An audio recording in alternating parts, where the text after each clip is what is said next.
Hello అండి, శ్రోతలకు నమస్కారం. నేను మీకు ఈరోజు చదివి వినిపించబోయే మరో మంచి నవల శ్రీమతి ఎద్దనపూడి సులోచనారాణి గారు రచించిన గిరిజా కళ్యాణం అనే నవలండి. ఈ నవల మీకు అందరికీ తప్పక నచ్చుతుంది అని అనుకుంటున్నాను. ఈ కథ విన్న తర్వాత నచ్చితే కనుక లైక్ చేయండి, షేర్ చేయండి, సబ్స్క్రైబ్ చేయండి. ఇక కథలోకి పెడతామండి. చాలా విశాలంగా అధునాతనంగా ఉన్న గది అది. ఆ గదిలో ఆ మంచం మీద ఉన్న మల్లె పువ్వు లాంటి తెల్లటి పక్క మినహా మిగతా సామానంతా పింక్ కలర్లో ఉంది. ఆ పక్క మీద సిల్క్ చారల పైజామా షర్టుతో సొమ్మసిలినట్టుగా గాఢనిద్రలో ఉన్నాడు ఒక అతను.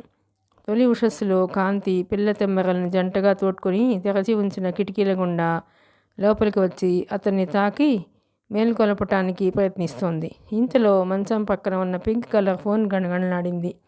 మెత్తటి దిండులో తలదూచుకొని నిర్లక్ష్యంగా బోర్లా పడుకుని ఉన్న అతను ఫోన్ చాలాసార్లు మోగిన తర్వాత చేయి చాచి అందుకున్నాడు. ముఖం దిండులోంచి కాస్త పక్కకు తిప్పి కళ్ళు తెరవకుండానే నిద్ర బద్ధకంతో హలో అన్నాడు. అవతల నుంచి అతి సుతారంగా ఉన్న కంఠం hello Chandu, good morning, wish you a very happy birthday darling అంది. Very good morning, thank you బద్ధకంగానే అన్నాడు అతను. నిద్ర లేచావా? నేనే లేపానా? అయితే నిద్రలేపి బర్త్డే గ్రీటింగ్స్ మొట్టమొదటిసారిగా చెప్పిన దాన్ని నేనేనన్నమాట. నువ్వు నాకు తప్పకుండా ఏదైనా బహుమతి ఇవ్వాలి, ఎంతో సంతోషంగా పలికింది ఆ కంఠం. Okay, I am very very happy. నిద్రమత్తులో నీ గొంతు ఎంత బాగుందో తెలుసా? అతను మాట్లాడలేదు, విని ఊరుకున్నాడు. మాట్లాడవేం? నిన్నే నిద్రముఖంతో పొగడుతుని వినాలంటే పరమ బోరుగా ఉంది. బాయ్. అతను సమాధానం కోసం చూడకుండా ఫోన్ పెట్టేశాడు. దిండులో తలదూచుకొని మళ్ళీ నిద్రలో మునగబోయాడు.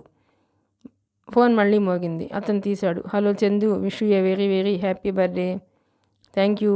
పార్టీ ఎక్కడా? మన వాళ్ళు ఎవరెవరు వస్తున్నారు? ఆ కంఠం ఉత్సాహంగా అడిగింది. మళ్ళీ చెయ్యి. ఆ వివరాలన్నీ రమేష్కి అప్పచెప్పాను. అతను ఫోన్ పెట్టేశాడు. ఫోన్ మళ్ళీ మోగింది. అతను హలో అనగానే పుట్టినరోజు శుభాకాంక్షలు వినిపించాయి. అతని ముఖంలో విసుగు తొంగి చూసింది. అతను రిసీవర్ తీసి పక్కన పెట్టేశాడు. అతని నిద్ర ఎగిరిపోయింది.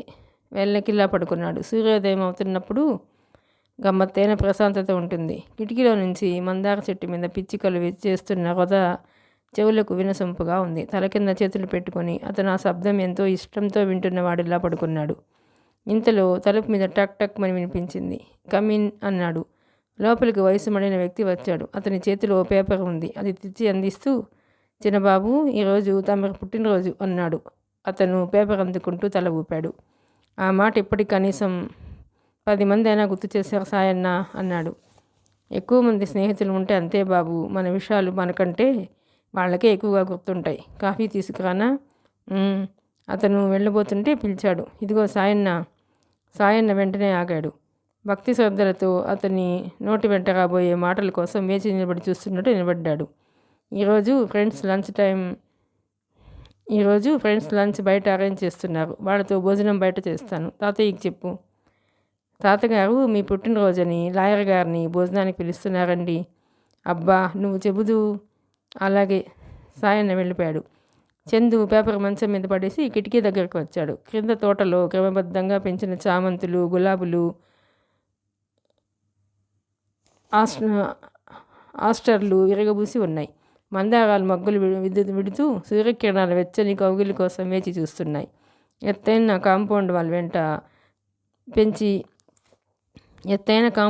వెంట పెంచిన రంగురంగుల బోగన్ విల్లాలు కనులకు ఇంపుగా ఉన్నాయి. దూరంగా సాయంత్రం వేళ కూర్చోవటానికి కట్టిన గ్లాస్ హౌసు కప్పు మీద నుంచి తోరణాల్లా ఆకుపచ్చ తీగలు వేలాడుతున్నాయి. ఆ ఆకుపచ్చదనం కళ్ళకెంతో హాయిగా ఉంది. ఆ ఇంట్లో లోపల బయట అంతటా ఒక రకమైన ప్రశాంతత, నిశ్చింతత కనిపిస్తోంది.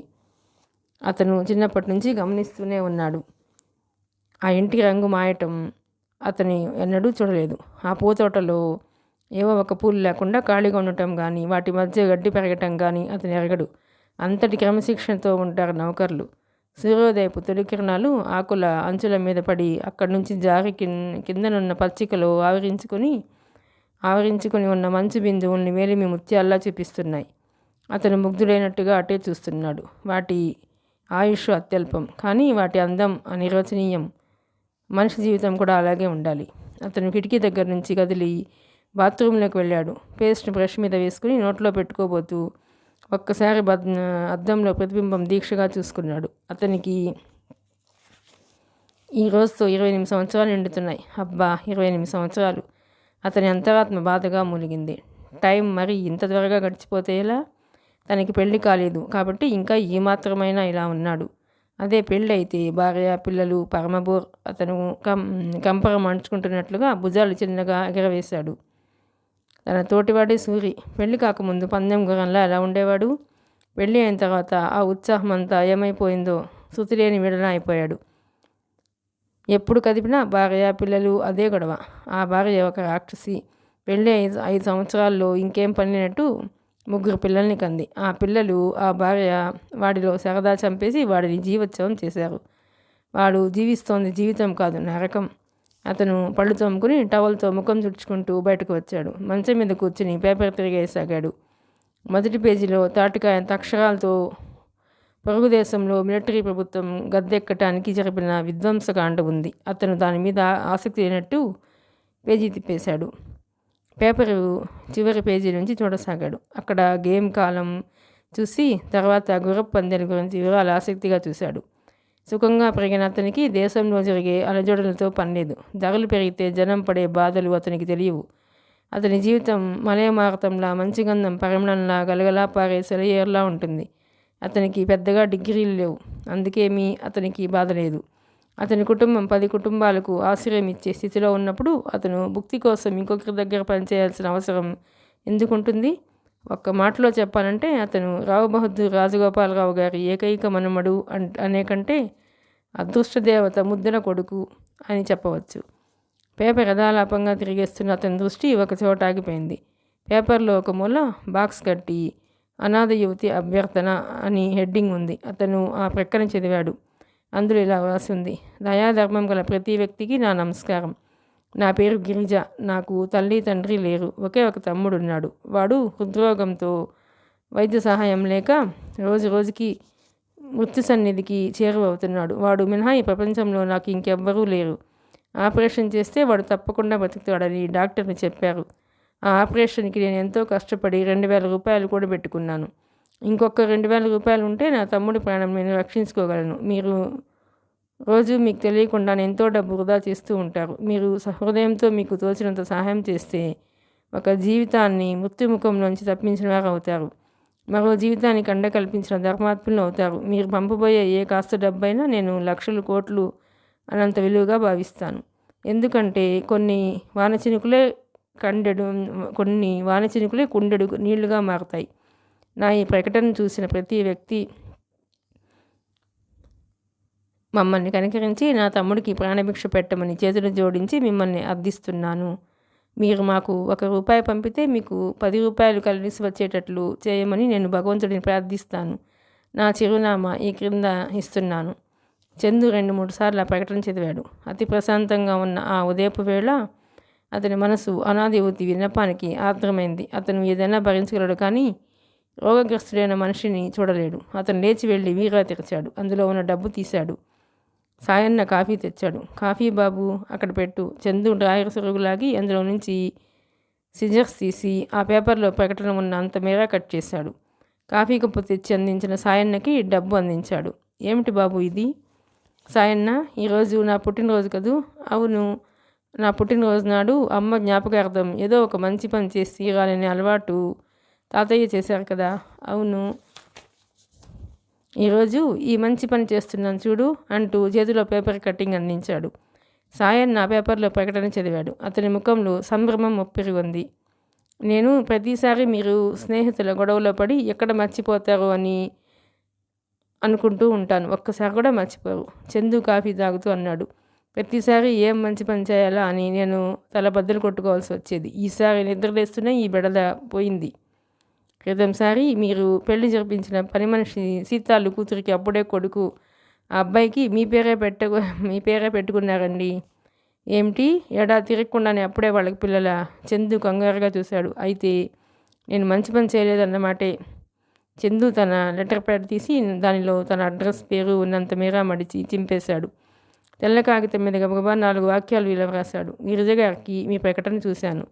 నా హృదయం ద్రవించింది. మీరు ఇంకెవరి దాతృత్వం కోసం వేచి చూడకుండా ఉండేందుకు మీరు కోరిన మొత్తం పంపిస్తున్నాను. మీ తమ్ముడి ఆపరేషన్ సక్సెస్గా అవ్వాలని, మీరు ఆనందంగా ఉండాలని మనసారా కోరుకుంటున్నాను. చంద్రశేఖర్. అది మడిచి సాయన చేతికిస్తూ 2000 రూపాయలకు డీడీ తీసుకుని ఈ ఉత్తరం జత చేసి పంపు. చూడు, address care of post master అని ఇవ్వు. లేకపోతే కృతజ్ఞతలంటూ ఆవిడ కరస్పాండెన్స్ మొదలు పెడితే చచ్చిపోతాను. అదొక పరమబోర్ అన్నాడు. సాయన్న తల ఊపాడు. చిన్నబాబు, క్రితంసారి సీతాలు కూతురు పెళ్లి చేసిన ఖర్చు కోసం సిగరెట్లు సంవత్సరం అంతా మానేశారు. ఈసారి దీన్ని భర్తీ కోసం ఏం చేస్తారు? సినిమాలే? అవును. ఫ్రెండ్స్ ఊరుకుంటారా బాబు? నేను నియమం అంటే వాళ్ళు మాట్లాడరుగా. సాయన్న అవును అన్నట్లు చూశాడు. సాయన్న కప్పు తీసుకుని వెళ్ళబోతుంటే చందు పిలిచాడు. నా దగ్గర ఇక డబ్బు లేదు. తాతయ్యని అడిగి ఒక 1000 రూపాయలు పట్టుకురా, ఫ్రెండ్స్తో పార్టీ ఉందని చెప్పు. అట్లాగే. తాతయ్య ఏం చేస్తున్నాడు? ఇప్పుడే వాకింగ్కి వెళ్ళి వచ్చారు. కాఫీ తాగుతున్నారు. అయితే మంచి మూడ్లో ఉండి ఉంటారు. ఇప్పుడే చెప్పేసేయి అన్నాడు. అట్లాగే. సాయన్న వెళ్ళిపోయాడు. 2 నిమిషాల తర్వాత చందు ఈలపాట పాడుతూ స్నానానికి బాత్రూంలోకి వెళ్ళాడు. ఫోన్ మోగుతూనే ఉంది. కానీ అతను రవంత్ కూడా దాని విషయం పట్టించుకోలేదు. నిదానంగా షవర్ బాత్ తీసుకోసాగాడు. అవతల నుంచి ఫోన్ ఆగి మళ్ళీ మోగుతూనే ఉంది. అతని వరుస చూస్తే అందరికీ అతను కావాలి కానీ అతనికి ఎవరూ అవసరం లేదు అన్నట్టుగా ఉంది. స్నానం చేసి యువతలకు వచ్చాడు. సాయన్న గదిలో కొత్త బట్టలు తయారుగా పెట్టాడు. చందు వాటిని తీస్తుంటే అందులో నుంచి ఒక కాగితం మడత జారపడింది. అతను ఈలపాట పాడుతూనే ఆ కాగితం తీసి చూశాడు. అందులో పుట్టినరోజు శుభాకాంక్షలతో సకల ఆశీస్సులతో తాతయ్య అని ఉంది. చందు ముఖం మీద చిరునవ్వు నాట్యం చేసింది. ఆ కాగితం గాలిలోకి వదిలి గట్టిగా ఊదాడు. అది దూరంగా వెళ్ళి పడింది. చందు కొత్త బట్టలు వేసుకున్నాడు. చాలామందికి పుట్టినరోజు నాడు మాత్రమే సందడి ఉంటుంది. అతనికి సంవత్సరంలో ప్రతి క్షణము వేడుకమయమే. అతను బట్టలు వేసుకోవటం పూర్తి కాగానే పెర్ఫ్యూమ్ స్ప్రే చేసుకున్నాడు. కారు తాళాలు తీసుకొని ఈలపాట పాడుకుంటూ తీరికగా విలాసంగా గది తలుపులు తెరిచి బయట అడుగు పెట్టగానే అతని నోటి మీద ఉన్న ఈలపాట టక్కున ఆగిపోయింది. అక్కడ కుర్చీలో వరుసగా డజన్ మంది పైగా ఆడపిల్లలు, మగపిల్లలు కూర్చుని ఉన్నారు. అందరి చేతుల్లో పూల గుత్తులున్నాయి. Wish you a very happy birthday Chandu. అందరూ లేచి ఒకేసారి కలగాపులగంగా అన్నారు. రమేష్ పెద్ద గులాబీ దండ తెచ్చి మెడలో వేశాడు. వెరీ వెరీ హ్యాపీ బర్త్డే అన్నాడు. చందు తమాషాగా తల వంచి అభివాదం చేశాడు. Thank you very very much. Wish you all the good luck అన్నాడు ఒకతను. ఇంకేం లక్ రా బాబు, ఈ ప్రపంచంలో ఉన్న లక్ అంతా వాడిదేనయ్యే అన్నాడు ఇంకో అతను. అసలు లక్ భార్యామణి వస్తే కానీ బయటపడదోయ్. పాపం మన సూర్యుని చూడరాదు. అందరూ అతని ప్రసక్తి రాగానే విచారంగా ముఖం పెట్టారు. అందుకే మనం ఎవరికీ లొంగకూడదని అనుకుంటే అసలు పెళ్లి చేసుకోకూడదు అన్నాడు చందు. అక్కడున్న ఆడపిల్లల ముఖాలు వెలవెలాపోయినాయి. చందు అది గమనించగానే అన్నాడు, పెళ్లి కంటే నాకు స్నేహంలోనే నమ్మకం ఎక్కువ. ఇంతకీ ఈ పార్టీ ఎక్కడా? చందు రమేష్ వంక చూశాడు. హిమాయత్ సాగర్ దగ్గర స్వీట్ డ్రీమ్ కాటేజీలో లంచ్, ఆ తర్వాత బోట్ షికారు రమేష్ చెప్పాడు. రోజు అప్పటికి అయిపోదే, మరి రాత్రి చాలా మిగిలి ఉంటుంది. అప్పుడు మళ్ళీ పార్టీ, కానీ అది మగవాళ్లకు మాత్రమే పరిమితం. అర్ధయుక్తంగా చూశాడు రమేష్. అందరూ గొల్లున నవ్వారు. మెడలో పెద్ద గులాబీ దండతో చేతిలో పూల గుత్తి పట్టుకుని వెంట మిత్రబృందం పరివేషితమవుగా రాజకుమారుల మెట్లు దిగి వచ్చాడు చందు.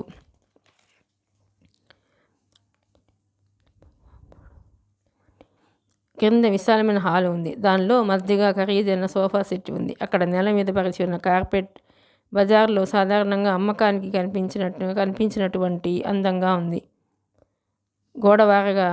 వరుసగా వేసి ఉన్న కుర్చీలు ఆ ఇంటికి తరచుగా చాలామంది వచ్చిపోతూ ఉంటారని తెలియజేస్తున్నాయి. సోఫాలో రాజగోపాలరావు కూర్చుని ఉన్నారు. ఆయన మీసాలు నెరసిపోయి ఉన్నాయి. వయసు మళ్ళీ చర్మంలో ముడతలు కనిపిస్తున్నా కళ్ళల్లో తేజస్సు మాత్రం తగ్గలేదు. తల నెరిసిన జుత్తు వత్తుగా చక్కటి క్రాఫ్ట్తో ఉంది. ఆయన్ని చూస్తే చాలా క్రమ పద్ధతిలో పెరిగిన మనిషిలా కనిపిస్తాడు. ఆయన ఒడిలో సగం చూస్తూ ఆపేసినట్లుగా తెరచి ఉంచిన పేపర్ ఉంది. ప్రక్కనే సాయన్న వినయంగా నిలబడి ఉన్నాడు. ఎదురుగా మేనేజర్ చేతులు కట్టుకొని నెలచూపులు చూస్తున్నాడు. ఆయన ఆగ్రహం నిండిన కంఠంతో అరుస్తున్నట్టుగా అన్నారు. నిన్నగాక మొన్ననే కదయ్యా 4000 తీసుకున్నాడు అన్నావు. ఇప్పుడు 1000 రూపాయల డబ్బు చెట్లకు కాస్తుంది అనుకుంటున్నాడా? ఆ విధవ స్నేహితులంతా జలగల్లా చేరి వాడిని పీల్చి పిప్పి చేస్తున్నారు. అది ఎంత చెప్పినా వాడి బుర్రకి అర్థం కాదు. సాయన్న, వాడితో నేను నయా పైసా కూడా ఇవ్వనని చెప్పు, వెళ్ళు. అలాగేనండి. సాయన్న వెళ్ళబోయాడు. ఆగు, వెళ్ళమనగానే వెళ్ళటమేనా? వాడి ఇంట్లో భోజనం చేసి ఎన్నాళ్ళైంది? సాయన్న గుర్తు చేసుకుని ఖచ్చితమైన లెక్క చెప్పాడు. నెల మీద 2.5 రోజులండి. నెల మీద 2.5 రోజులు. వాడికి ఇంటి మీద ఏమాత్రమైన ధ్యాస ఉందా? ఎంతసేపు ఆ ఫ్రెండ్స్ని మేపటానికి. ఇక నా దగ్గర డబ్బులు లేవని చెప్పు. వాడిని నేను మార్చలేను. నా తరం కాదు. వాడి పట్ల నా మనసు ఇరిగిపోయిందయ్యా. ఇంతలో చందు మెట్లు దిగి వస్తున్న శబ్దమైంది. ఫ్రెండ్స్తో కలిసి గొల్లున నవ్వుతున్నాడు. ఆ నవ్వుల జల్లులో మునిగిపోయిన వాళ్ళెవరూ ముసలాయన కేకలు వినలేదు. చందు కంఠం వినగానే ఆయన ఒడిలో ఉన్న పేపర్ తీసుకుని శ్రద్ధగా చదవసాగారు. సాయన్న భుజం మీద ఉన్న గుడ్డ తీసి సోఫా మీద లేని దుమ్ము తులపసాగాడు. మేనేజర్ అక్కడి నుండి వెళ్ళిపోవాలా వద్దా అన్నట్లు సంశయిస్తున్న వాడిలా చూస్తున్నాడు. చందు సరాసరి తాతగారి దగ్గరికి వచ్చాడు. గుడ్ మార్నింగ్ తాతయ్య అన్నాడు. ఆయన సీరియస్గా అన్నాడు. చందు ఆయన చేతిలో ఉన్న పేపర్ లాగి అవతల పడేశాడు. వెంటనే వంగి ఆయన కాళ్ళకి నమస్కరించాడు. అరేరే, ఏమిట్రా ఇది? ఆయన చందు భుజాలు పట్టుకున్నాడు. దీర్ఘాయుష్మాన్ భవ, పుత్ర పౌత్రాభిరస్తు లేవదీస్తూ అన్నాడు. మొదటిది కావాలి తాతయ్య, రెండోది వద్దు. ఎందుకని? అవి పొందాలంటే పెళ్లి చేసుకోవాలి. రాజగోపాలరావు మనమడిని ఒక్క నిమిషం దీక్షగా చూశారు. అతని జుట్టు అచ్చు తన పోలికలేనని అందరూ అంటుంటే ఆయనకి ఎంతో గర్వంగా అనిపిస్తుంది. వెదవది ఇప్పుడు ఇలా నెరిసిపోయి మొగ్గబుట్టు అయింది. కానీ చిన్నప్పుడు వీడి జుట్టులా ఎంత బాగుండేది అని జవసత్వాలతో కళకళలాడుతున్న చందుని చూడగానే ఆయన కళ్ళు చెమర్చినాయి. కూతురు చచ్చిపోయే ముందు తన చెయ్యి అందుకుని, నాన్న, వాడికి ఇక నుంచి నువ్వే తల్లి తండ్రి కూడా, ఎలా పెంచుతావో అనడం గుర్తుకొచ్చింది. తను పెంచడం బాగానే పెంచాడు. వాడికి ఏం లోటు రాకుండా, వాడి మనసును కాస్త కూడా బాధ పెట్టకుండా పెద్దవాడిని చేశాను. ఇంతకంటే ఇచ్చిన మాట నిలబెట్టుకోవడం ఏముంటుంది? ఏమిటి తాతయ్య అలా చూస్తున్నావు? ఈరోజు నేను కొత్తగా కనిపిస్తున్నానా? చిరునవ్వుతో అడిగాడు చందు. లేదురా, ఎంత పెద్దవాడు అయిపోయావో అని చూస్తున్నాను. ఇక నీకు పెళ్లి చేయాల్సిందే, తప్పదు. తాతయ్య, చందు గోముగా చూశాడు. ఈరోజు నా పుట్టినరోజు, నాతో పోట్లాడతావా? నేనెందుకు పోట్లాడతాను? ఉన్న విషయం చెప్పాను అంతే. ఈ విషయం మన మధ్య ఎప్పుడూ ఉంటుందిగా, తీరుబడిగా మాట్లాడుకుందాం. చందు మేనేజర్ వైపు తిరిగాడు. సభాపతి గారు, సాయాన్ని మీకు చెప్పలేదా? నాకు 1000 రూపాయలు కావాలి. సభాపతి రాజగోపాలరావు గారి వైపు చూడసాగాడు. చందు క్షణం సేపు తాతగారి వైపు, సభాపతి వైపు మార్చి చూశాడు. ఇది గమనించిన రాజగోపాలరావు గారు మేనేజర్ వైపు కోపంగా చూస్తూ, ఏమిటయ్యా అలా చూస్తావు? వాడికి డబ్బులు కావాలట, వెళ్ళి తీసుకురా అన్నాడు. సభాపతి ఆశ్చర్యంగా ఆయన ముఖం వైపు చూస్తున్నాడు. నీకేనయ్యా చెప్పేది? ఏమిటలా గుడ్లు అప్పగించి చూస్తావు? వెళ్ళి తీసుకువచ్చి ఇవ్వు. సభాపతి వెళ్ళిపోయాడు. తాతయ్య, మేమంతా హిమాయత్ సాగర్ దగ్గర కాటేజీ బుక్ చేసుకున్నాం, పార్టీ చేసుకుంటున్నాం. అలాగే, మంచిది. వయసులో ఉన్నప్పుడు సరదాలు, వయసు ఉడిగిన తర్వాత ఏం చేయగలం? ఇదిగో నాలాగా గడియారం ప్రకారం నడుస్తూ ఇంట్లో కూర్చోవాలి. మేనేజర్ డబ్బు తెచ్చి చందుకి ఇచ్చాడు. వస్తాను తాతయ్య, ఇక నీకు కనిపించడం రేపు పొద్దుటే. రాత్రికైనా భోజనానికి రావా?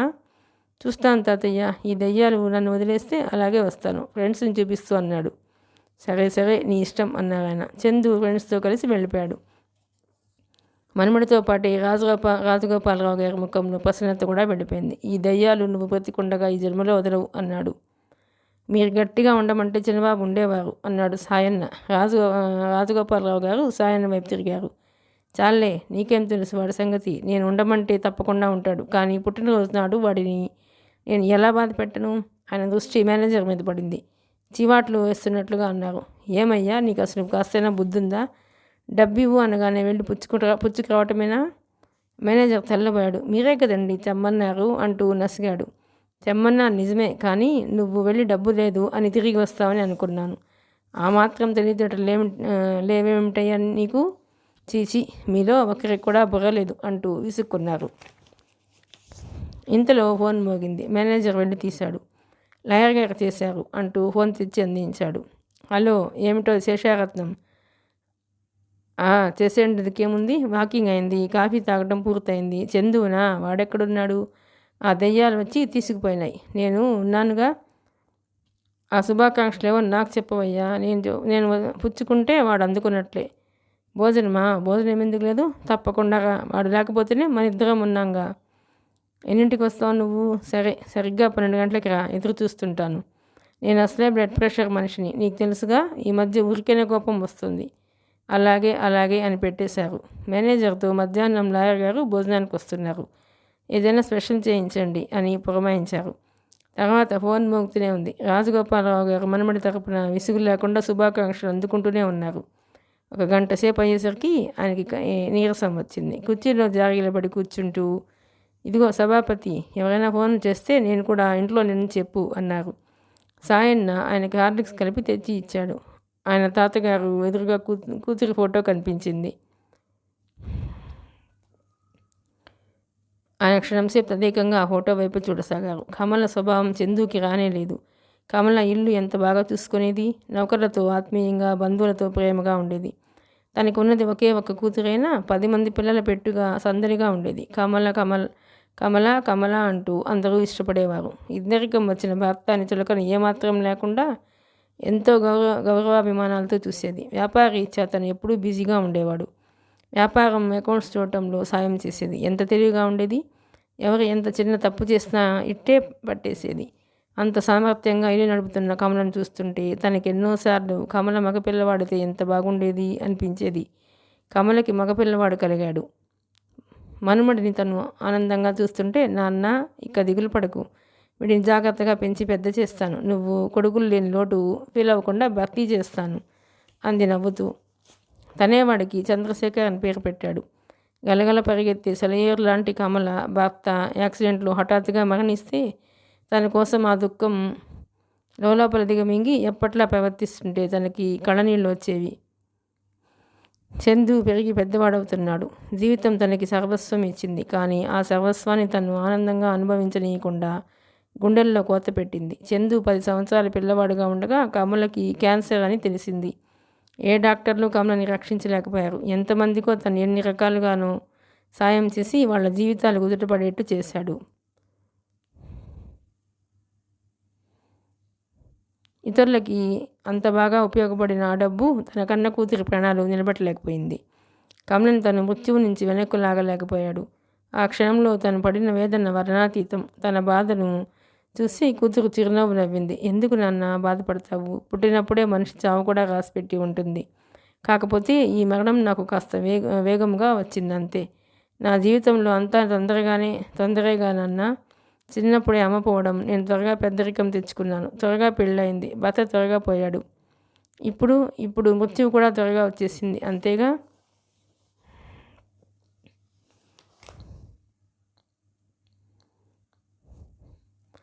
కమల తను ఇక దుఃఖం ఆపుకోలేక ఉత్తరీయపు కొంగులో ముఖం దాచుకున్నాడు. నాన్న కమల చేయి తన చేతి మీద ఆనించింది. నువ్విలా బేలు పడితే ఎలా? చందుని ఎవరు పెంచుతారు? నువ్వు వాడికి ఉన్నవా అనే ధైర్యంతోనే నేను మృత్యువుతో నిశ్చింతగా వెళ్ళిపోతున్నాను. నా గురించి నువ్వు దిగులు పడితే చందుని ఎవరు చూస్తారు? వాడి ఆలనా పాలన ఎలా జరుగుతుంది? బేలగా అంది. అమ్మ కమల, వాడి ముద్దు ముచ్చట నేను ఏది చూడలేకపోయాను నాన్న. వాడికి నేను లేని లోటు తెలియకుండా పెంచుతావు కదూ. ఆ మాట నువ్వు నాకు చెప్పాలా అమ్మా? ఇక నేను బ్రతికేది దేనికోసంట? ఇక నుంచి వాడికి అమ్మ నాన్న నువ్వే అవ్వాలి. అలా అవుతావని మాట ఇవ్వు నాన్న, నాకు మాట ఇవ్వు. కమల ఏడ్చేసింది.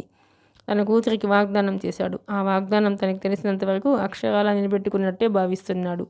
కానీ ఆయనకు ఒక్కటే పొరపాటు చేశాడని అనిపిస్తోంది. కమల పోయిన తర్వాత వ్యాపారపు గొడవలతో ఊపిరాడని తను చందుని ఎక్కువగా నౌకర్ల మీద వదిలేశాడు. ఎక్కడ ఒంటరితనంతో బెంబేలు పడతాడోనని ఇరుగు పొరుగు పిల్లల్ని చేరదీసి స్నేహితుల్ని జతపరిచాడు. క్రమంగా చందు జీవితంలో స్నేహితులకి ప్రాధాన్యత ఎక్కువైంది. ఆయనకి బాగా గుర్తుంది. చిన్నప్పటి నుంచి చందు స్నేహితులను ఏమీ అననిచ్చేవాడు కాదు. ఒకసారి డ్రాయింగ్ రూమ్లో లైట్కు బంతి వేసి కొట్టి పాడు చేశాడని పక్కింటి వాసుని తను చివాట్లు వేసి ఇంటికి రావద్దని అంటే ఆ రోజంతా చందు అన్నం తినలేదు. చివరికి తనే మళ్ళీ వాసుని పిలిచి చందుతో ఆడుకోవటానికి రా అనే వరకు ఆ ముఖంలో చిరునవ్వు విప్పారలేదు. ఆ విధంగా చందు జీవితంలో స్నేహితులు చివరికి తనకి వాడికి మధ్య అడ్డుగోడగా తయారవసాగారు. రాజగోపాలరావు గారు కూతురి జ్ఞాపకాలతో చెమర్చిన కళ్ళను తుడుచుకున్నారు. చందు పెద్దవాడయ్యాడు. వాడికి పెళ్లి చేయాలి. అది ఒక్కటే బాధ్యత మిగిలి ఉంది. అది కూడా తీరిపోతే ఇక తను ఎప్పుడు రాలిపోయినా పర్వాలేదు అని చందుకి తగిన ఆడపిల్లల కోసం కంచు కాకడా వేసినట్టుగా వెతుకుతూనే ఉన్నారు. చందుకి భార్యగా రాబోయే అమ్మాయికి కొన్ని ప్రత్యేక లక్షణాలు ఉండాలి. ఆ అమ్మాయి ఇంటి గౌరవం ప్రతిష్టలే తన ప్రాణంగా భావించాలి. ఒక్క మాటలో చెప్పాలంటే స్వభావంలో కమలని పోలి ఉండాలి. చందుకి ఎందుకో కానీ పెళ్ళి ఇష్టం లేదు. బ్రహ్మచారిగానే ఉండిపోతానంటాడు. వాడిలో ఈ భావం వెళ్ళూడడానికి ఆ స్నేహితులే కారణమని ఆయన అనుమానం. చందుకి రాబోయే భార్య ఈ స్నేహితులతో తలపడగలదై ఉండాలి. అంటే చాకచక్యం, ధైర్యం, ముఖ్యంగా వాడిపై నిజమైన అభిమానం ఉన్న పిల్ల అయితే బాగుంటుంది. కానీ ఇన్ని లక్షణాలు ఉన్న పిల్ల దొరకడం ఎంత కష్టం. గడియారం 1 గంట కొట్టింది. రాజగోపాలరావు గారు హాల్లో అటు ఇటు తిరుగుతున్నారు. ఆయన మాటి మాటికి వీధి గుమ్మం వైపు చూస్తున్నారు. ఇదిగో సాయన్న, సాయన్న అంటూ పిలిచారు. అయ్యా అంటూ సాయన్న పరిగెత్తుకు వచ్చాడు. ఈ శేషారత్నం ఇలా చేశాడేమిటి? సరిగ్గా 12 గంటలకి భోజనానికి వస్తానని చెప్పి ఇంకా రాలేదు. ఏమోనయ్యా, ఇంటికి మేనేజర్ గారు ఫోన్ చేస్తే బయలుదేరి చాలాసేపు అయింది అన్నారు. మధ్యలో ఏ క్లయింటో కనిపించి ఉంటాడు. ఈ భోజనం సంగతే మర్చిపోయాడేమో ఆయన అంటుండగానే పోర్టికోలోకి కారు వచ్చి ఆగింది. అరుగో రానే వచ్చారు అన్నాడు సాయన్న. ఆయన కారులో నుంచి నల్లగా పొట్టిగా హిట్లర్ మీసాలు ఉన్న ఒక ఆయన దిగి వచ్చాడు. రాజగోపాలరావు గారు ఆయన చూడగానే ముఖం సీరియస్గా పెట్టుకున్నాడు. ఏరా, 12 గంటలకు వస్తానన్న పెద్ద మనిషి ఇప్పుడా రాక? అప్పటి వరకు నీ కోసం చూసి భోజనం చేసి ఇప్పుడే లేచాను. శేషారత్నం ముఖం వెలవలా పోయింది. త్వరగా వద్దామని బయలుదేరుతుంటే అర్జెంట్ ఫోన్ ఒకటి వచ్చింది. నొచ్చుకుంటున్నట్లు చూస్తూ అన్నాడు. సంపాదించి చాలదు, ఇంకా ఎంత కావాలిరా నీకు? అబ్బా, క్లయింట్స్ కారయ్య బాబు. హిమాలయాల నుంచి సాముల వారు కాని వచ్చాడు. ఆయన ఆస్మా పేషెంట్స్కి ఏవో మూలికలు ఇస్తున్నాడు అంటే వెళ్ళాను. ఆయన రేపు మళ్ళీ వెళ్ళిపోతున్నాడట కూర్చుంటూ అన్నారు.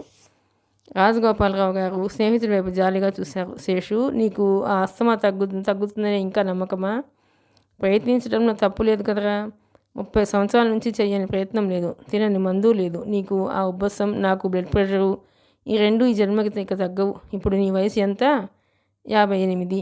మరి ఇంకా ఎందుకురా వయసుతో పెనుగులాడతావు? నువ్వు జుట్టుకి మీసాలకి రంగు వేసుకున్నంత మాత్రాన చిన్నవాడు అవుతావా? నాన్సెన్స్. నీ వేదాంతం నాకు నచ్చదురా గోపాలం. మగవాళ్లకు వయసు మళ్ళడం అనేది లేదని నా నమ్మకం. ఫారినర్స్ చూడు, 50 ఏళ్ళు వయసు వచ్చినా ఎంత హుషారుగా ఉంటారో. మనకేమో చిన్నప్పుడే పెళ్ళిళ్ళు చేస్తారు, పిల్లలు త్వరగా పుడతారు. వాళ్ళేమో ఇట్టేది కూర్చుని మనల్ని పెద్దవాళ్ళని చేసేస్తారు. నువ్వే చూడు, అంత చక్కని రంగు వేస్తే కనీసం 15 సంవత్సరాలైనా చిన్నగా కనిపిస్తావు. రంగులు వేసి బయట లోకాన్ని మోసం చేయగలమేమో కానీ మనల్ని మనం మోసం చేసుకోలేం కదా. ఏమో బాబు, నాకైతే వయసు మళ్ళినప్పుడు అలాగే కనిపించడం మర్యాదగా హుందాగా ఉంటుందనిపిస్తుంది. సాయన్న వచ్చి టేబుల్ మీద అన్నీ సిద్ధం చేశానని అన్నాడు. ఇదేమిటి, నువ్వు భోజనం చేయలేదా? శేషారత్నం ఆశ్చర్యంగా చూశాడు. నేను పిలిచి నేను తినేస్తానట్రా అన్నారు ఆయన.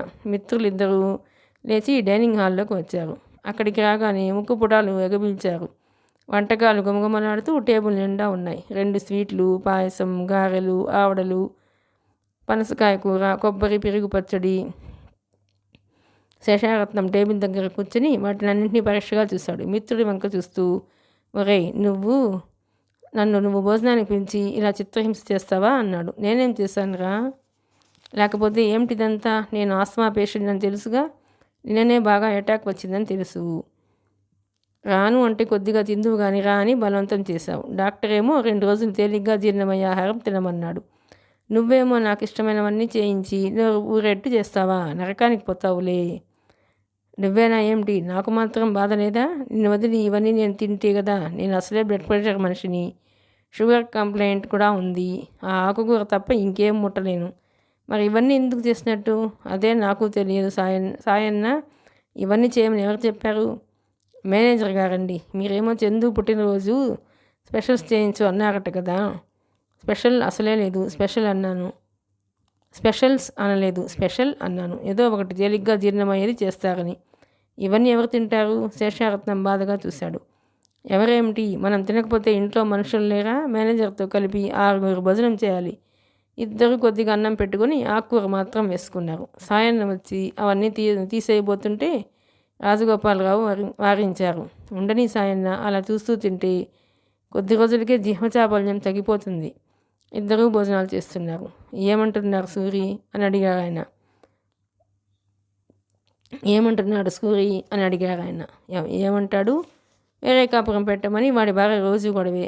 ఎరక్కపోయి చేశాననుకో పెళ్ళి, వాడిని నా దగ్గర ప్రాక్టీస్ మానేసి వేరే ఊరికి వెళ్ళి ఉద్యోగం చేసుకుందాం అంటుంది. అబ్బా, మా ఇల్లు రణరంగం అనుకో, ఎవరైనా పొరపాటుగా చుట్టాలు వస్తే దెబ్బతో పారిపోతారు. నిన్న సాయంత్రం నేను కోర్టు నుంచి ఇంటికి వచ్చాను. సూరి ముందు గదిలోనే ఉన్నాడు. ఇంట్లోంచి కేకలు వినిపిస్తున్నాయి. ఏమిట్రా గొడవ అంటే, ఏముంది, నీ భార్య పొట్లాడుకుంటున్నారు డాడీ. మధ్యలో వెళ్ళి కల్పించుకుంటే ఇప్పుడు ఇద్దరూ నా మీద ఎగురుతారు.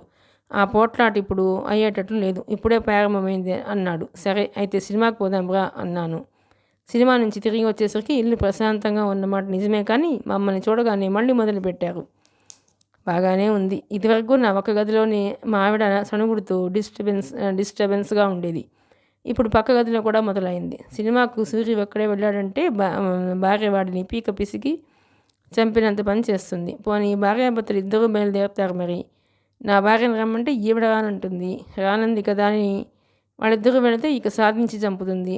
చిన్నవాళ్ళు ఏదో సరదా పడుతున్నారు అంటే మీరెప్పుడైనా అంత బాగా చూసారా అంటూ నా మీద విరుచుకుపడుతుంది. నా కోడలు చదువుకుంది, ప్రతి దానికి తర్కం తీస్తుంది అంటే నా భార్య ఏ చదువులు లేకుండానే ప్రశ్నలతో చంపేస్తుంది. సిల్లీ విషయానికి అంతర్జాతీయ సమస్యలు అంత తీవ్రం చేసి కయ్యానికి కాలు దువ్వటం వారికి అలవాటు. ఇద్దరికీ పని పాట లేదు. సంపాదించేటందుకు మేమిద్దరం ఉన్నాం, పని పాటలు చూసేటందుకు నౌకర్లు ఉన్నారు. మధ్యలో మా అమ్మ ఒక్కతే కాసేపు అటొక మాట ఇటొక మాట వేసి వినోదం చూస్తుంది. నేను బయట ఏ కేసైనా గెలవగలను, కానీ ఇంట్లో మాత్రం అట్టర్ ఫెయిల్యూర్ అనుకో.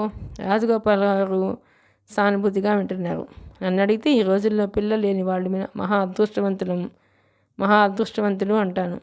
ఆయన గులాబ్ జామ్ తీసి వేసుకోబోతుంటే రాజగోపాలరావు గారు చప్పుని చేయి పట్టి ఆప్ చేశారు. శేషారత్నం గులాబ్ జామ్ ఒక దీనంగా చూశాడు. ఒక్కటి తింటే పర్వాలేదురా, మందులు జేబులోనే ఉన్నాయి. వద్దురా, సాయంత్రం వరకు నీతో కబుర్లు చెప్పాలని ఉంది. అంత కావాలంటే సాయంత్రం మీ ఇంటికి పంపిస్తానులే. నా భార్య నన్ను వాటి వాసన కూడా చూడనీదు. నేను ఎంత జాగ్రత్తగా ఉన్నా ఆ రోగం నా మీద దాడి చేస్తూనే ఉంటుంది. ఎప్పుడు ఎక్కడ వస్తుందనని నా భయం. నీకు ఉపాయం చెప్పనా? ఏమిటది? నీకు అసలు ఆ వ్యాధి ఉందనే సంగతి మర్చిపో అని అనుకుంటాను. పని గొడవలో మర్చిపోతుంటాను కూడా. కానీ నా భార్య 24 గంటలు గుర్తు చేస్తూనే ఉంటుంది. ఎవరు ఫోన్ చేసినా, ఇంటికి చుట్టాలు వచ్చినా వాళ్ళు అడిగే మొదటి మాట ఇదే, నీ ఒంట్లో ఎలా ఉంది అంటారు. నేను రోగిష్టివాడిని అనే ఫీలింగ్ నాలో జీర్ణించుకుపోయిందనుకో. 2 భోజనాలు అయినాయి. పుట్టినరోజు నాడు కూడా చందు ఇంట్లో లేకపోవడం ఏమిటి? అదేగా విశేషం. నన్ను అడిగితే అసలు తప్పంతా నీదేనంటాను. నేనేం చేశానురా? చిన్నప్పటి నుంచి వాడు నీ మాట వినటం కంటే వాడి మాట నువ్వు వినే అలవాటు బాగా చేసావు. ఇప్పుడు అనుకుని ఏం ప్రయోజనం? రాజగోపాలరావు గారు నిట్టూర్చారు. ఏమోరా, నాకు తెలియలేదు. నాకే కాదు, చాలామంది తల్లిదండ్రులకి తెలియదేమో. చిన్నప్పుడు పిల్లల్ని మురిపెం చేస్తున్నాం అనుకుంటాం. అదే పెద్ద అయ్యేసరికి మన తప్పుగా తేలుతుంది. అప్పుడు తెలిసి కూడా ప్రయోజనం ఏమీ ఉండదు. శేషు, ఈ మధ్య ఈ సమస్య తీరే మార్గం చెప్పరా? ఏమిటది? ఇంకేముంది, చందు పెళ్లి విషయం. వాడు పెళ్లి చేసుకునే ఉపాయం ఏదైనా చెప్పు. ఉపాయానికి బోలెడనున్నాయి. ముందు పిల్లని చూడు, నీకు నచ్చాలి కదా. నేను వెతుకుతూనే ఉన్నాను. నా మాట విను. ఆ పెళ్ళేదో కాలేదు కాబట్టి వాడు నువ్వు సుఖంగా ఉన్నారు. ఈ ఇల్లు ఇంత ప్రశాంతంగా ఉంది. నీ నౌకరు నువ్వు చెప్పిన మాటలు వింటున్నారు. వాడికి పెళ్లి చేసావా, సమస్యలు, బాధలు మీ కిటికీలు దర్వాజులు పట్టుకుని వెళ్ళాడుతాయి. ఏం చేయాలో పాల్పోవటం లేదు. వాడికి నచ్చిన అమ్మాయిని చూడు. దానికోసమే ఇన్నాళ్ళు ఓపికగా చూశాను. లాభం లేదు. ఆడపిల్లలను దూరంగా ఉంచుతారు. తనని ఎక్కడ పెళ్లిలోకి దించుతారో అని భయం. అయితే నీకు నచ్చిన అమ్మాయిని చూడు, ముడిపెట్టేద్దాం. వాడు అంత తేలిగ్గా ఒప్పుకుంటాడా అని. ఒప్పుకునే ఉపాయం ఏదో నేను చెబుతాగా. వాడికి నచ్చిన పిల్లని ఇచ్చి చేయడమే నాకు చాలా తేలిక. నాకు నచ్చిన పిల్ల అంటే నా మీద రెట్టింపు బాధ్యత ఉంటుంది. వాడిని మీ ప్రేమగా చూసే పిల్లని చూడాలి అన్నారు ఆయన. వెతకటం ప్రారంభించు, ఎక్కడో అక్కడ దొరక్కపోదు అన్నాడు శేషారత్నం. సూర్యాస్తమయం అవుతోంది. ఆగుబయట గాలి చల్లగా హాయిగా ఉంది. హిమాయత్ సాగర్లో బోట్లు తిరుగుతున్నాయి. వాటిల్లో చందుతో వచ్చిన ఫ్రెండ్స్ ఉన్నారు. చందు బ్రిడ్జి దగ్గర నిలబడి ఉన్నాడు. అతని చేతుల్లో బైనాక్యులర్స్ ఉన్నాయి. వాటితో దూరంగా బోట్లో ఉన్న ఫ్రెండ్స్ని చూస్తున్నాడు. ఒక బోటు బ్రిడ్జి దగ్గర నుంచి వెళుతోంది. చందు హాయ్. అందులో ఉన్నవాళ్ళు చేయి ఊపారు. హాయ్. కుడి చేత్తో బైనాక్యులర్స్ చూస్తూ ఎడం చెయ్యి ఎత్తి ఊపాడు. అతని పక్కన ఒక అమ్మాయి నిలబడి ఉంది. ఆ అమ్మాయి జుట్టు దువ్వుకున్న తీరు, గోళ్ల పాలిషు, భుజానికి కొన్న బ్యాగ్ చూస్తే ఎంతో శ్రద్ధగా తయారైనట్టుగా ఉంది. రజని, నువ్వు వాళ్ళతో వెళ్ళమంటే వెళ్ళలేదు చూడు, వాళ్ళు ఎలా ఎంజాయ్ చేస్తున్నారో అన్నాడు. రజని అతన్నే చూస్తోంది. నీరంలో చందు ముఖం మెరుస్తోంది. గాలికి కొద్దిగా చెదిరిన అతని క్రాఫ్ నుదుటి మీద పడుతుంది. అది చూడటానికి ఎంతో అందంగా ఉంది. రజని పావుగంట నుంచి అతన్నే తదేకంగా పరిశీలిస్తోంది. అతని చెంపలు, గడ్డం, భుజాలు ఎంతో తీరుగా ఉన్నాయి. అతను నిలబడటంలోనే ఒక రకమైన మగసిరి ఉంది. మెత్తని టెర్లిన్ షర్ట్ గాలికి వెనక్కి ఎగురుతూ అతని శరీరపు బిగువుని మరింత అందంగా చూపిస్తోంది. అతని ముఖం ఎప్పుడూ ఆనందోత్సాహంతో దీప్తివంతంగా ఉంటుంది. విషాద ఛాయలు కానీ అశాంతి మబ్బులు కానీ ఆ కళలో ఎప్పుడూ కనిపించవు. అతన్ని చూసిన ఏ ఆడపిల్లైనా అతి ప్రశాంతంగా ఉన్న అతని జీవితంలో తలదాచుకునే అదృష్టం తనకి లభిస్తే బాగుండని కోరుకుంటుంది. రజని గోముగా అడిగింది. ఈరోజు ఉదయం ముందుగా నేనే బర్త్డే గ్రీటింగ్స్ చెప్పాను. నాకు బహుమతి ఇస్తానన్నావు. ఏం కావాలో అడగమని ఇప్పటికి 10 సార్లు చెప్పాను. నిజంగానా? నేను ఒట్టి మాటలు ఎప్పుడైనా చెప్పానా? రజని నవ్వింది. అయితే అడగనా? అడుగు. క్షణం సేపు తటపటాయించినట్టు చూసింది. తర్వాత చందు చేతి మీద చేయి వేసింది. నేను అడిగిన దాన్ని తప్పకిస్తావు కదూ? స్నేహితుడు ప్రాణం అడిగినా ఇస్తాను. చందు, నాకు నువ్వే కావాలి. ఏమిటి? రజని అప్పటికే తలని అతని భుజానికి ఆనించి పరవశంగా కళ్ళు మూసుకుంది. Chandu, I love you. ఎన్నాళ్ళ నుంచో నీకు ఈ మాట చెప్పాలని. ఎప్పుడూ నీ చుట్టూ 10 మంది ఉంటారు, సమయమే దొరకదు. ఈరోజు భగవంతుడు నన్ను కనికరించాడు. నీతో నాకు ఏకాంతం దొరికింది. అతని ముఖంలో బోరు ఫీల్ అవుతున్న భావం తొంగి చూసింది. కానీ అది రెప్పపాటు మాత్రమే. అతని రవ్వంత కూడా చలించలేదు. ముఖంలో చిరునవ్వు చెదరలేదు. బైనాక్యులర్స్తో దూరంగా ఆకాశంలో ఎగురుతున్న పక్షుల్ని శ్రద్ధగా చూస్తున్నాడు. నా మనసంతా నువ్వే చందు. నువ్వు లేకుండా నేను బ్రతకలేను. మీ కుటుంబానికి మా కుటుంబం డబ్బులో కానీ పేరులో కానీ ఏమాత్రం తీసిపోదు. మా డాడీ బాగానే సంపాదించారు. పెళ్ళి ఎలా కావాలంటే అలా జరిపిస్తారు. పెళ్ళ? అతను కంపరంగా చూశాడు. అన్యాయం, చాలా ఘోరమైన అన్యాయం. పుట్టినరోజు శుభాకాంక్షలు చెప్పినందుకు బహుమతి కావాలన్నావు. సరే అన్నాను. కానీ ఇంత పెద్ద బహుమతి కోరడం దురాశ దుఃఖానికి చేటు అన్నారు కదా పెద్దలు. నవ్వాడు. రజని సీరియస్గా చూసింది. చందు, నువ్వు నవ్వులాటగా తీసుకోకు. నా మనసులోని మాట నీకు తెలియచేయడానికి అదొక సాకు మాత్రమే. Thank you. నువ్వు నన్ను పెళ్లి చేసుకుంటానని అనడమే నాకు పెద్ద కాంప్లిమెంట్ అనుకుంటాను. కానీ నేను అందుకు సిద్ధంగా లేను. నీకు తెలియదేమో, నేను పెళ్లికి వ్యతిరేకిని. నా స్నేహితులు ఎవరైనా పెళ్లి చేసుకుంటున్నారని శుభలేఖ ఇస్తే వాడి చావు కబురు విన్నంతగా విచారపడతాను. పెళ్లి చేసుకోకుండా ఎల్లకాలం ఇలాగే ఉండిపోతావా? ఉండిపోతాను. ఇప్పుడు మీ తాతయ్య ఉన్నాడు కాబట్టి నీకేం తెలియడం లేదు. ఆయన లేకపోతే నౌకర్లు ఉంటారు. నౌకర్లు సొంత మనుషులు అవుతారా? ఎందుకవరు? వాళ్ళని మనం సొంతం చేసుకోవటంలోనూ భావించటంలోనూ ఉంది. భార్య పిల్లలు మాత్రం మనవాళ్ళ మనం అనుకోకపోతే. నీకు పిల్లా జల్లా అవసరం లేదా? నాకెవ్వరూ అవసరం లేదు. నా జీవితం అంటే నాకెంతో ఇష్టం. దీన్ని ఇంకెవరితోనూ పంచుకోలేను. రజని అతన్నే విచిత్రంగా చూస్తుంది. ఎప్పుడు నీకు ఈ వయసు ఉంటుందా? పెద్ద అయితే ఎవరు చూస్తారు? నాన్సెన్స్. ఎప్పుడో ముసలివాడిని అయిపోతానని, ఒంటరితనం వస్తుందని ఇప్పుడు ఈ జంజాటంలో ఇరుక్కోవాలా? నాకు స్వేచ్ఛ కావాలి. నేను ఒంటరిగానే ఉంటాను, ఒంటరిగానే చచ్చిపోతాను. నాకేం భయం లేదు. నాకెవరూ అవసరం లేదు. రజనీ ముఖం విలువలాపోయింది. సారీ డియర్, నువ్వు ఇంకేదైనా అడిగి ఉంటే నీ కోరిక తప్పక తీర్చేవాడిని. రజని అతని చేయి విడిరించి కొట్టింది. అలాంటప్పుడు మాతో ఎందుకు చనువుగా ఉండాలి? అది నా తప్పు కాదు. నేను స్నేహం కోసం మీ వైపు చేయి చేస్తుంటే అది పెళ్లి కోసమని మీరు అనుకుంటే నేనేం చెయ్యను? నాకు ఆడ మగ భేదం లేకుండా అందరితో స్నేహంగా ఉండటం అలవాటు. ఇలా స్నేహం చేసిన ప్రతి ఆడపిల్ల నన్ను పెళ్లి చేసుకోవాలనుకుంటే నాకు ఈ పాటికి 116 పెళ్ళిళ్ళు అయి ఉండేవి. రజని చరచరా వెళ్ళిపోయింది. చల్లటి బ్యాగ్ ఊపుకుంటూ ఎత్తుబోట్లు వేసుకుని విసా వెళ్ళిపోతున్న రజనీని క్షణం సేపు బైనాక్యులర్స్తో చూశాడు చందు. పాపం ఆడపిల్ల అనుకున్నాడు. వీళ్ళతో ఇదే పెద్ద చిక్కు. కాస్త చనువుగా మెసిలితే పెళ్ళి అంటారు. చందు బ్రిడ్జి దాటి నీళ్ళ దగ్గరికి నడుచుకు వచ్చాడు. ఇంతలో బోటు దగ్గరికి వచ్చింది. అందులో నుంచి రమేష్, కోమలి దిగారు. కోమలి ఒంటరిగా ఉన్న చందుని చూడగానే హాయ్ అంది. హాయ్. చందు బోటులోకి ఎక్కాడు. నేను కూడా గానా? ఇప్పుడేగా వాళ్ళతో తిరిగి వచ్చావు. నీతో కలిసి తిరగలేదుగా. వస్తాను. ఇంతలో దూరంగా కారు డోర్ గట్టిగా వేసిన చప్పుడు, కారు స్టార్ట్ అయిన ధ్వని వినిపించింది. కోమలి తిరిగి చూసింది. రజనీ కార్ డ్రైవ్ చేసుకుంటూ వెళ్ళిపోతుంది. రజనీ వెళ్ళిపోతుంది ఏమిటి? తలనొప్పిగా ఉందిట. నిజంగానా? నిజంగానే. రజనీ వెళ్ళిపోయిందనగానే కోమలి ముఖం వికసించింది. బోటు మళ్ళీ నీళ్ళలో బయలుదేరింది. చందు నీళ్ల మీద మెరుస్తున్న సూర్యరశ్మిని చూస్తున్నాడు. ఎంతో బాగుంది కదూ. కోమలి అతని దగ్గరగా జరిగింది. అతను అవునన్నట్టు తల ఊపాడు. చందు, నీకు ఎలాంటి భార్య కావాలి? కావ్యనాయకు లాంటిది ఉండాలి. అంటే పెద్ద జడ, గండు మినాల్ లాంటి నేత్రాలు, గులాబీ రేకులు లాంటి పెదవులు, సన్నటి నడుము, తామరతుళ్ళ లాంటి చేతులు, అందమైన చిన్న పాదాలు. కోమలి ముఖంలో సంతోషం ఎగిరిపోయింది. కారణం కోమలిది కత్తిరించిన జుట్టు, డైటింగ్ పేరుతో సన్నగా ఉంటుంది. కళ్ళు చిన్నవి. అది కాకుండా ముఖానికి కళ్ళ జోడుంది. అలాంటి ఆడపిల్లలు కావాలంటే కేవలం పుస్తకాలలో కల్పనలోనే దొరుకుతారు. ఆ కల్పనకి ప్రాణం పోసినట్లున్న అమ్మాయి దొరికినప్పుడే పెళ్లి చేసుకుంటాను. అయితే ఈ జన్మలో నీకు పెళ్లి కాదు.